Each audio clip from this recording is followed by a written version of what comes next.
ഇനി ഞാൻ ചെയ്യാൻ പോകുന്നത് വഴുതനങ്ങ വെച്ചിട്ട് എഗ് ഫ്രൈ ചെയ്യാനാ.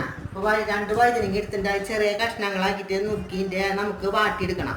ഇപ്പോഴത്തെ പാൻ വെച്ചിട്ട് അതിൽ 2 സ്പൂൺ വെളിച്ചെണ്ണ വിത്തിൻ്റെ അതിൽ കുറച്ച് വെളുത്തുള്ളി ഇടാം. പിന്നെ ഒരു സവാള ചെറുതായി അരിഞ്ഞത്, പിന്നെ ചുവന്നുള്ളി ഒരു 10 പോറ്റ്, ഒരു 5 പച്ചമുളക്, വേപ്പില. ഇത് ഫ്രൈ ആക്കട്ടെ.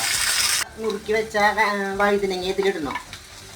പിന്നെ അതിലേക്ക് ചാട്ട് മസാല 1 സ്പൂൺ, അതിൽ ഉപ്പ്, ഒരു 1/4 സ്പൂൺ മഞ്ഞൾപ്പൊടി, 1 സ്പൂൺ മുളക് പൊടി, എല്ലാം കൂടി മിക്സ് ആക്കാം. 3 മുട്ട എടുത്തിട്ട് അതിൽ ഉപ്പും കുരുമുളക് ഇട്ടുണ്ട് നമ്മൾ ഇതിൽ വീത്തണം.